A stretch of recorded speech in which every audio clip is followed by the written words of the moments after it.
Hi everyone, Velvet here, and I have some stories for you today. But before we get started, can you please do me a huge favor and like, comment, and subscribe? It'll help the channel out and it'll get you more videos like this. Let's get to it. And our first one comes from Throwaway Narrow Half. Am I the beehole for keeping all my roommates' belongings after they moved out, despite them wanting it back? I, a 21-year-old female, used to live with two roommates, both 21-year-old females, in an off-campus student housing apartment. We used to be friends prior to moving in, but ultimately we did not get along, as they were disrespectful of my property and our shared space. They both found housing for next year while I decided to stay in the same apartment unit. The apartment staff clearly stated that we required to clean every apartment before the next tenant arrived, thus everything had to be empty before leaving. However, since I renewed my lease, I could keep everything in my room, but I had to leave the living room and the kitchen completely empty. I wonder why you had to do that even though you were coming back, but okay. But the day before my roommates moved out, they asked me if I could keep some of their boxes with me, and I said no. I was going home for the summer that day, and I thought it made it clear that they had to find other arrangements. I received an email a week ago stating that I was fined $900 for failure to clean my space. I drove to my student housing apartment the same day to check on my apartment and to speak to the housing staff. When I got to my apartment, I noticed several things still in my living room. They were my roommates, like their TV, vacuum, water purifier, dish rack, rice cooker, toaster, rug, couch pillows, ottoman, boxes, etc., etc. I spoke to the apartment staff and explained none of those things were mine and insisted they were my roommates. Thus, I shouldn't have been fined. However, they explained that my roommates were no longer on the lease of late May. Well, you still have their information? It's okay. Thus, any belongings in there would be my responsibility. In the end, they basically said there was nothing they could do and I had to pay the fine, which was a lot of money, so my summer savings were basically gone in an instant. When I got home, I messaged my roommates and told them about the situation. They gave me a half-arsed apology and said they assumed it wouldn't be an issue, since I had the lease and we all conclusively included some of the stuff they left. Thus was technically my responsibility too. I asked them to both pay me $450 each to cover the fine. They said no. To that I said, yeah, well, all those used things, but now they're all mine. I had to pay a fine and I'm going to keep everything you guys left. They began to freak out and spam message me about how I'm being a beehole for keeping their personal belongings. I ignored the messages after they got on social media and blasted me for being a thief. I had many of their friends harass me. Now they're getting their parents involved. But so am I. I know whatever they left was probably worth more than the fine, but I'm not going to pay for someone else's carelessness.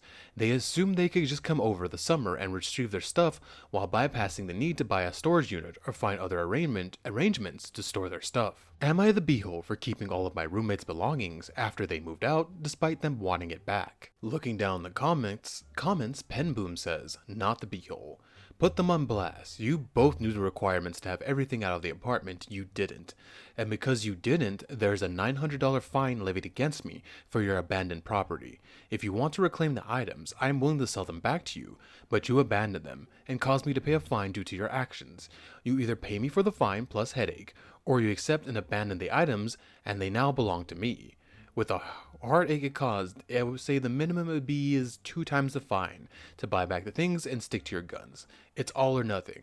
I agree with Penboom. Either they pay up the fine plus more because they're causing you distress and they made you drain your money and waste your summer like that, or yeah, you keep everything and sell it and make some more money because they're the ones who caused you the problem.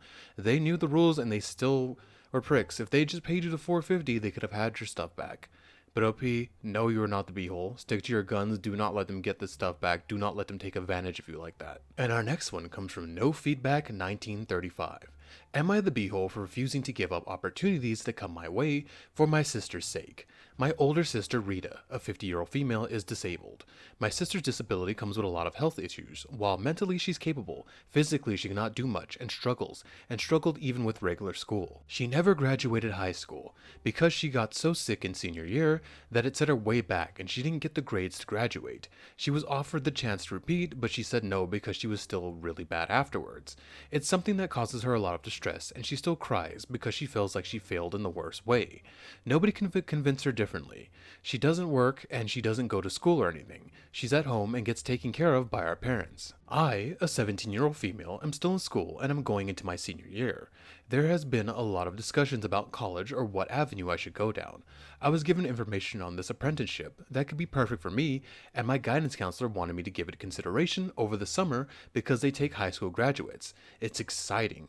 Rita was super upset to hear that I had so many options, and not for the first time my parents expected me to think of her before making decisions. They suggested I focus on looking at community college only, or not going to college at all. Wow, okay, they're garbage. Going into retail or service industry job. Holy crap, they want to keep you down. It's so weird when parents don't want to see their children do better than them to succeed in life. But back to it. They told me I could afford my own place if I were to do that.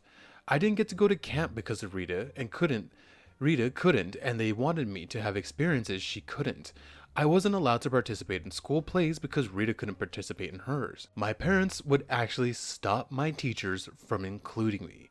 They refused to sign a permission slip that would have allowed me to enter a competition on behalf of my school, because Rita would never get to have an experience like that herself, and they didn't feel it was right for me to have it then. Wow, they're evil. But back to it.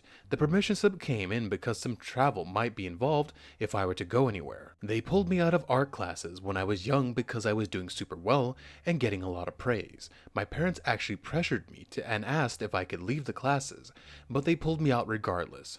Rita would always get upset when I achieved something or got presented with a great opportunity. She'd cry and ask me why I got everything and she got nothing.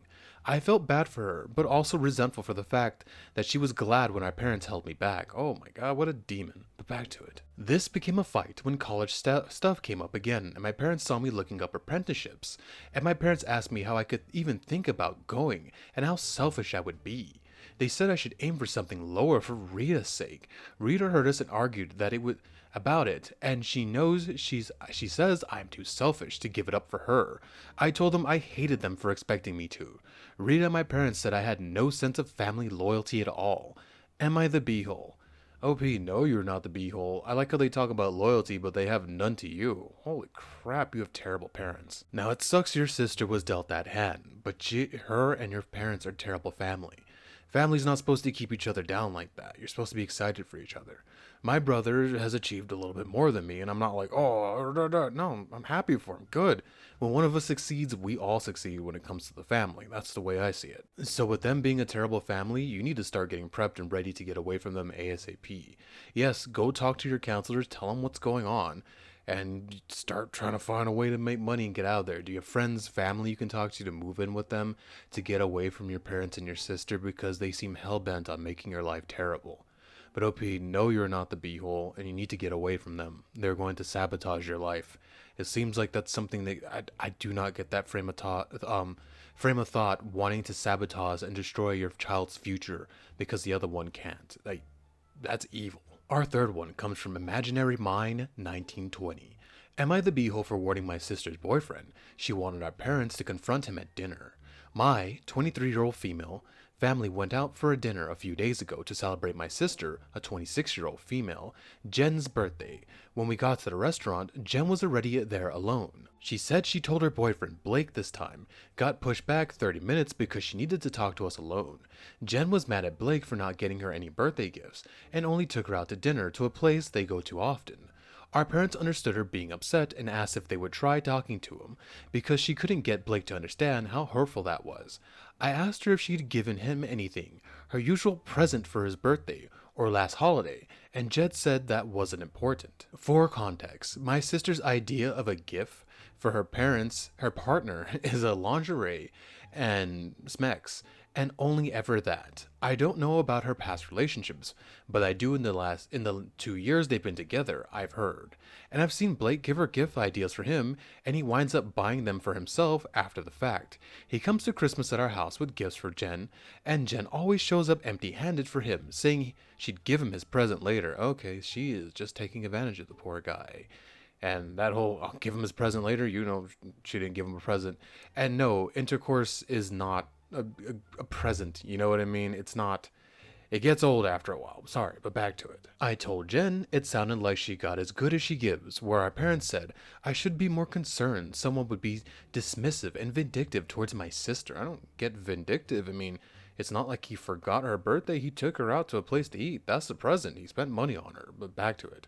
Our parents said they'd think about giving to him based on his behavior when he arrived. So I text Blake that Jen was setting him up for a lecture. He wound up not showing up. Last night Jen called me angry. She saw my text to him and realized my text was the reason he canceled and accused me of not having their back, and she told our parents.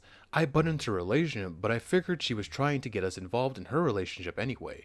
I probably could have just stayed quiet, but at the same time, it didn't sit right with me that what she was trying to do. Am I the beehole? No, you are not the beehole. Thank you for warning him. Nobody wants to walk into a lecture, especially when I believe he's done nothing wrong.